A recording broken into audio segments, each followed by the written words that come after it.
Claire de Nomazy, Glenn Bono, il y a aussi Philippe Vallée, ensuite Erwan Tolois, et puis Michael Doré.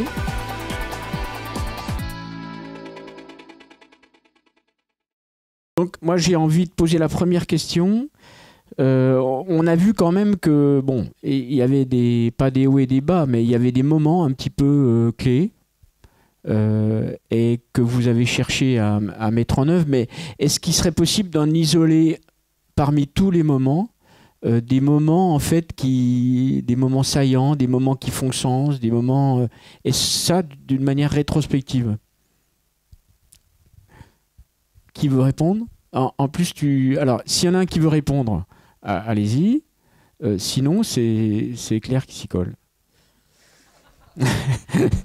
Bon, Philippe, merci pour Claire. Pour moi, je ne peux pas identifier un moment précis.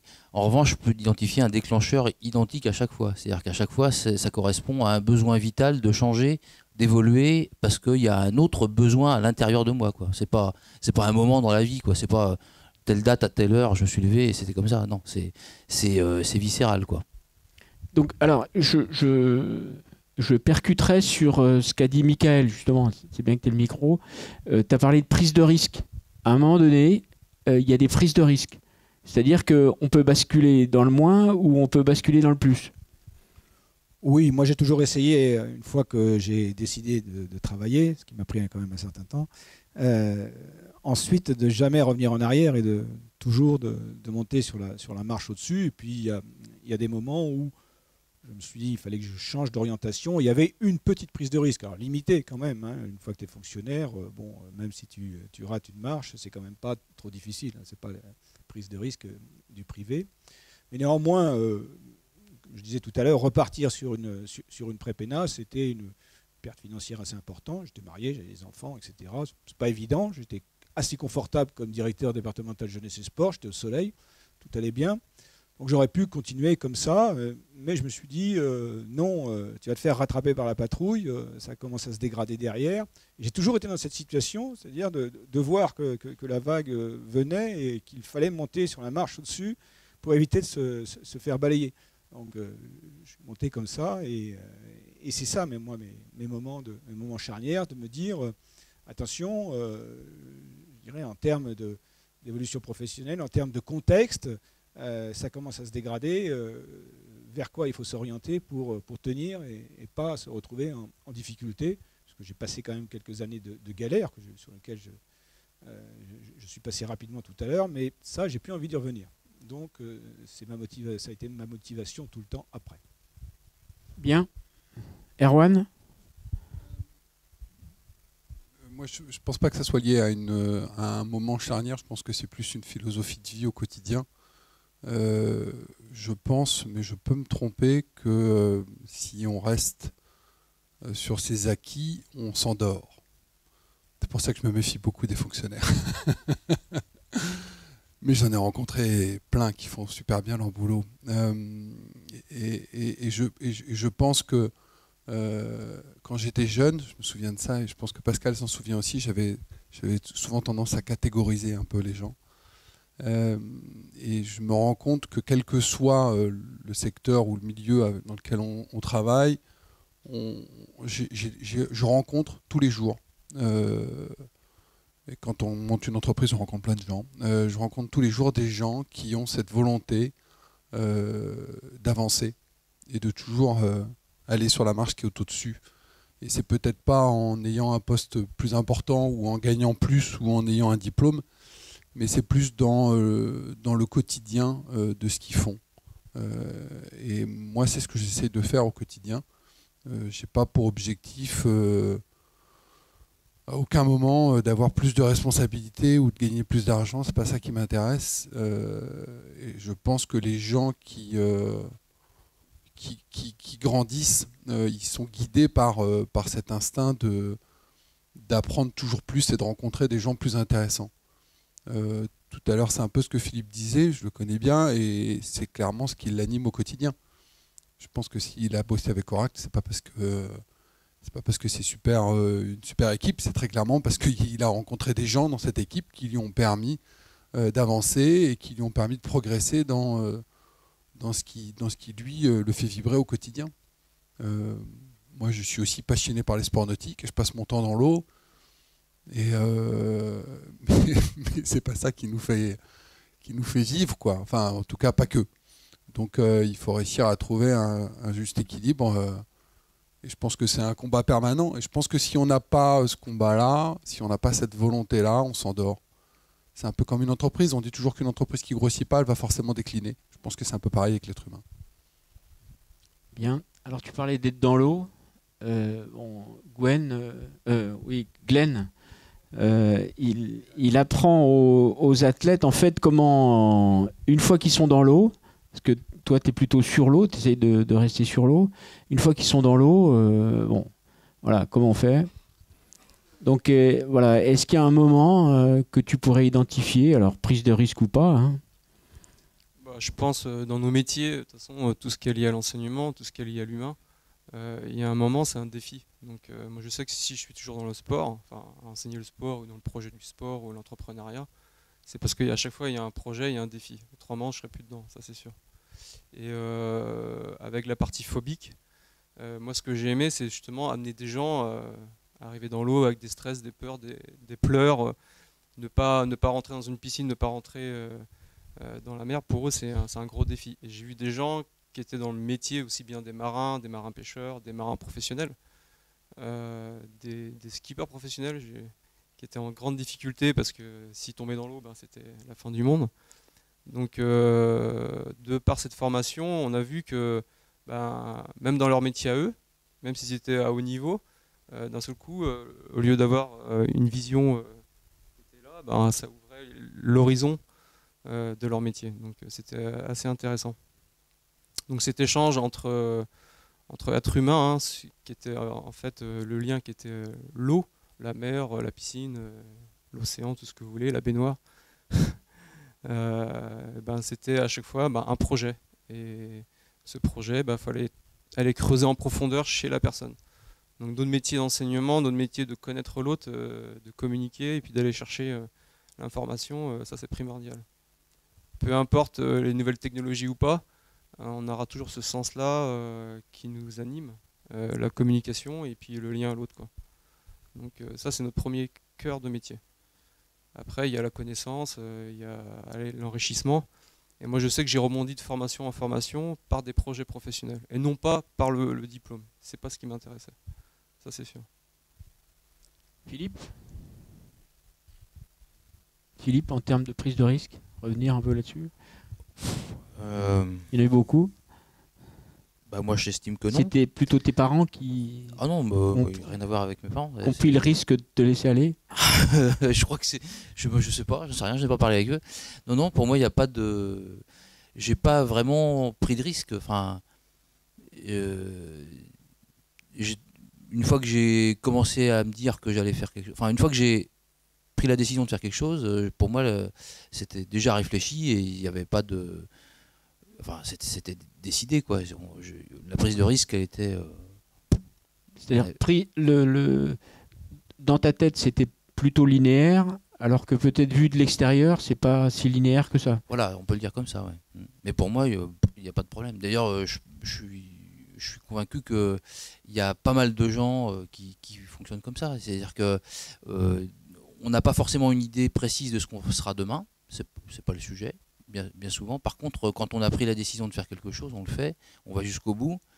Et c'est en allant jusqu'au bout qu'effectivement, on va rencontrer un tel, ou bien que finalement, on va se dire, tiens, cette option-là m'intéresse bien, je vais la prendre plus tôt, et ça correspond à ce que j'ai envie de faire. Et voilà, alors peut-être que c'est ça la prise de risque, mais pour moi, à partir du moment où on est en accord avec ce qu'on vit, le moment où on le vit, il n'y a pas de prise de risque. Bien, peut-être une autre orientation du débat. L'idée, c'est que la thématique des rencontres, c'est l'accompagnement par la formation. Donc, ça s'adresse aussi aux formateurs, surtout peut-être aux formateurs. Et peut-être répondre à la question suivante. Donc, avec le recul, par rapport à votre parcours, qu'est-ce qu'à votre avis... Est-ce qu'à votre avis, il y a quelque chose qui vous a manqué ou que vous auriez aimé vivre? pas très clair. Quelqu'un veut répondre? En formation, notamment. C'est-à-dire, tu as vécu des formations, tu as fait des choses, tu as eu des expériences professionnelles, et donc, rétrospectivement, qu'est-ce que tu aurais voulu connaître en formation qui aurait pu te faire grandir et te faire aller peut-être plus vite sur ce que tu es aujourd'hui ou sur ce que tu aimerais faire? Moi, je vais prendre le problème dans l'autre sens. Je me considère comme un privilégié parce que j'ai pu faire ces formations de BE1 et de BE2 qui m'ont énormément apporté dans mon parcours personnel. Pas professionnel, mais personnel. Je disais tout à l'heure que mes brevets d'État m'ont pas servi. C'est vrai qu'elles m'ont pas permis de travailler, mais par contre, elles m'ont apporté énormément dans ma construction personnelle. Donc, je pense pas qu'il m'ait manqué quelque chose, bien au contraire, parce que j'avais ce statut d'athlète de haut niveau qui m'a permis d'accéder à ces formations. Et sans ce statut, très clairement, j'aurais sûrement pas fait ces formations-là. Donc, non, je pense qu'il y a beaucoup de choses à dire sur le système éducatif, particulièrement le système français, parce que je suis l'exemple même de la personne pour qui le système éducatif actuel n'est pas du tout adapté. Mais y a la preuve que non, puisque j'avais justement l'ENV qui était là pour proposer des parcours de formation que l'éducation nationale n'était pas capable de proposer. Alors qu'est-ce que tu proposerais justement? Quand je vois mon fils aîné aujourd'hui à l'école, je vois exactement les mêmes problèmes que moi j'avais quand j'étais petit, quoi. C'est-à-dire que. Qu'est-ce que tu proposerais alors? Je proposerais qu'on s'intéresse un peu plus à la qualité intrinsèque des gens qu'à leur aspect extérieur déjà, et puis un petit peu plus à leur. On a un système qui est extrêmement basé sur l'évaluation. L'évaluation, c'est ce qui fait le quotidien. Alors je sais bien quand on est formateur que l'évaluation, on ne peut pas s'en passer. Mais ce que je trouve dommage, c'est que le système d'accompagnement des jeunes soit toujours axé sur cette évaluation-là. Il y a des gens pour qui l'évaluation, c'est un vrai problème. Moi, je panique quand je passe un. Je serais incapable de passer tous les diplômes que vous avez faits. Je ne sais pas faire ça. Parce que pour moi, de passer un diplôme, de passer un examen, pour moi, c'est un stress énorme. J'ai aucun problème pour faire une régate de haut niveau, mais par contre, un examen, c'est un stress. Et je pense qu'il y a plein de jeunes comme ça. Et il y a d'autres systèmes éducatifs qui existent, vous le savez aussi bien que moi, que ceux qu'on a aujourd'hui, où on est plus sur des expériences de vie, sur des expériences de quotidien, que sur une évaluation d'un acquis ou d'un cours, quoi, très clairement. Est-ce que si je te disais de passer d'une logique de certification à une logique de parcours de vie ou à une logique professionnelle, est-ce que tu t'accepterais cette idée ou est-ce que tu te retrouves dans cette idée? Passer d'une logique certificative dans la formation à une logique un peu plus professionnelle qui prend en compte l'identité des uns et des autres. Il y a des gens qui réfléchissent très bien là-dessus. On a quelques personnes ici d'ailleurs qui font ça très bien et qui m'ont amené vers des penseurs qui y réfléchissent beaucoup.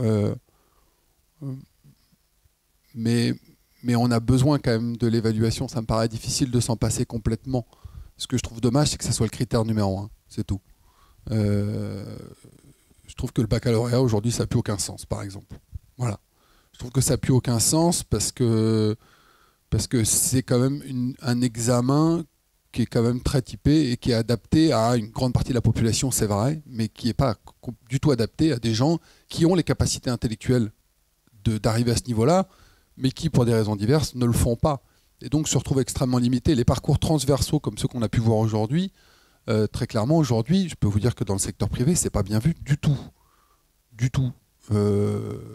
Moi, quand je fais régulièrement des entretiens d'embauche pour embaucher des gens, j'ai très souvent des bonnes surprises de gens qui me disent c'était agréable de vous voir parce qu'on n'a pas l'impression d'être jugé par rapport à ce qui est écrit sur le CV, mais plutôt par rapport à ce qu'on a vécu, quoi. Et ça, c'est vrai que c'est important. Je pense qu'on ne peut pas se passer de l'évaluation, mais je trouve que ça soit dommage que ça soit le critère numéro 1. Je vois Geneviève qui dodeline de la tête, donc peut-être qu'elle aura à revenir là-dessus. Est-ce qu'il y a des gens qui ont des questions à poser aux personnes qui font partie de la table ronde? Ouais, si tu me permets, je vais Oui. compléter un tout petit peu. Moi, je pense qu'il faut faire la différence entre la formation initiale, un cursus, je dirais, linéaire, où on a un socle qui nous est fourni quand même. L'éducation nationale, je ne la défends pas forcément, mais je me dis que nous sommes dans un pays où la plupart des enfants peuvent suivre une formation initiale d'un bon niveau, ce qui n'est pas le cas partout. Ça nous donne un certain socle, on le suit jusqu'au bout, on va jusqu'à un certain niveau, ça c'est autre chose, chacun a son parcours personnel, mais je dirais en grande majorité, les enfants peuvent avoir un certain niveau, et ce qui est intéressant. Ensuite, il y a la formation continue, ou l'intégration dans la vie professionnelle et le parcours de vie, et puis les ruptures sur lesquelles on s'inscrit. Et là, ce qui peut manquer, ce n'est pas tant le contenu des formations. Moi, je suis de ton avis également. Ce que j'ai vécu ici en tant que BE2, prof de sport, je me suis régalé et j'ai appris beaucoup de choses. Par contre, ce qui n'était pas forcément prévu, c'était le lendemain du diplôme, de savoir ce que tu allais faire. Je me rappelle le lendemain où j'avais eu mon BE2, j'ai été faire un tour au salon nautique et là, je me suis dit, bon, super, tu as ton BE2, qu'est-ce que tu fais maintenant ? C'est peut-être ça qui a manqué dans le parcours professionnel, pas tant la formation que la prise en compte des gens qui étaient formés, et cette fois-ci de manière professionnelle. Comment est-ce qu'on les récupérait pour les mettre dans quelque chose qui pouvait servir? Ce n'est pas le tout de former les gens, c'est le tout ensuite de faire en sorte que l'investissement qu'on a mis dedans, on met du pognon dans ces gens-là, on met du pognon. Et comment ils vont pouvoir rendre l'argent qu'ils ont, sur lequel on a misé sur eux, pour qu'ils apportent une plus-value à la société. Alors, une plus-value à la société, je pense que cette plus-value, elle peut être apportée dans le privé, c'est le privé qui crée la richesse, mais je suis persuadé qu'une bonne infrastructure qui permet au privé de se développer, c'est aussi une bonne chose pour notre pays, c'est tout la plus-value de la fonction publique. Claire ? Oui, par rapport aux modalités de formation, moi, dans mon parcours, j'ai vécu des modalités très différentes, que ce soit des formations très universitaires, finalement, comme les prépas, la philo, le professeur de sport. Pour moi, c'est des formations très universitaires. J'ai vécu des formations beaucoup plus pratiques, je dirais comme le BE2 ou même l'école de commerce, c'est quand même très pratique, hein, on raisonne sur des cas d'entreprise. Et puis, à la fin, aujourd'hui en météo, je me forme vraiment sur le tas. C'est-à-dire que là, j'ai aucune formation universitaire. J'apprends par la lecture, par le web, par les rencontres, beaucoup par les rencontres. Et donc pour moi, c'est 3 types de formations très différentes que j'ai pu vivre. Elles ont toutes évidemment des avantages et des inconvénients. Je dirais que la dernière, c'est la plus inconfortable. C'est peut-être celle que je souhaite à personne, parce que finalement, on est toujours en train de reconstruire les morceaux du puzzle. Et c'est pas du tout confortable. L'avantage, c'est qu'on part vraiment des problématiques de terrain, et donc ça évite de perdre du temps quelque part, parce qu'on part vraiment de ce dont on a besoin. Voilà. La première formation très universitaire, c'est vraiment un socle, comme tu disais, je pense que c'est indispensable, enfin qui est quand même pour le coup confortable d'avoir pour la suite, mais on voit bien que ça suffit pas, parce qu'on peut vite être déconnecté de la réalité, donc ça je pense qu'il ne faut pas que ça dure trop longtemps. Et donc les solutions, je dirais, mixtes entre les deux, hein, où à la fois on donne des outils pour réfléchir et des méthodes, et en même temps on est vraiment dans la réalité, dans la complexité professionnelle. Ça c'est évidemment, je pense, la solution la plus confortable pour la personne, quoi. Alors après, je pense que chaque histoire est différente, c'est-à-dire que dans les histoires de vie, il y a certains moments où on peut aller chercher des modalités qui nous satisfont plus que d'autres. Et je pense que l'enjeu pour nos formations, il est difficile aujourd'hui parce qu'on est de plus en plus dans la formation continue. Comment faire pour répondre aux attentes concrètes d'une complexité professionnelle qui évolue très très vite. Ce qu'on a besoin aujourd'hui, c'est pas sûr qu'on ait besoin de la même chose demain. Et en même temps, donner des outils qui vont nous permettre de nous débrouiller quelle que soit la situation professionnelle.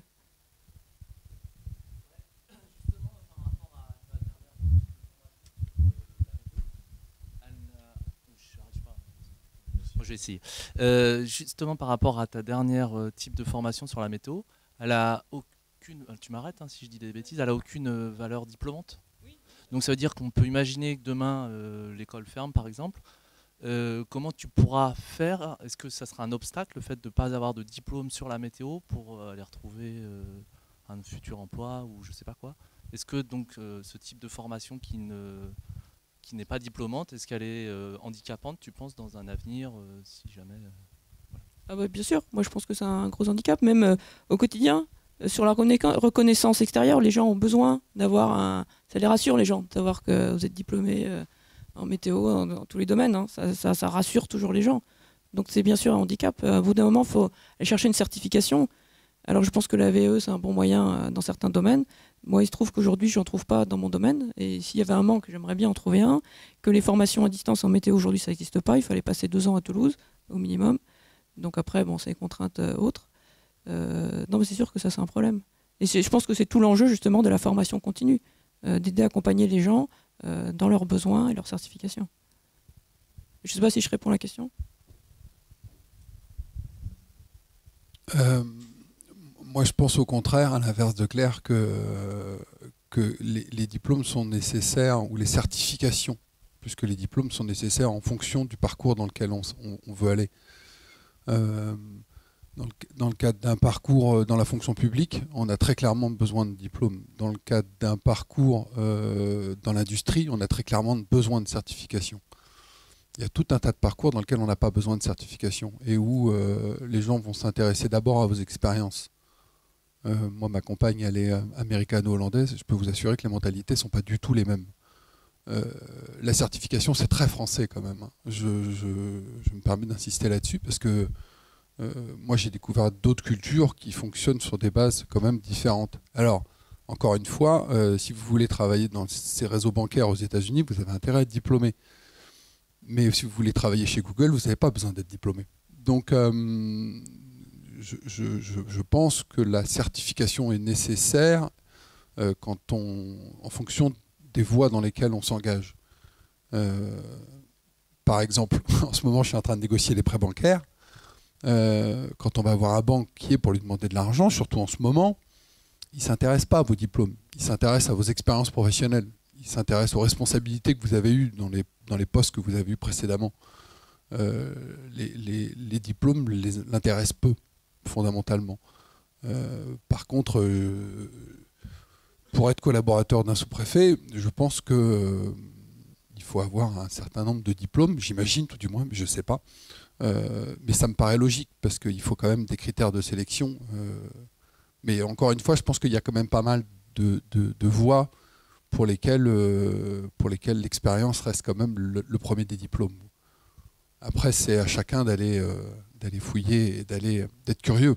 Mais je pense pas que le diplôme soit... Enfin, moi, j'en ai pas. Donc c'est peut-être pour ça que je dis ça.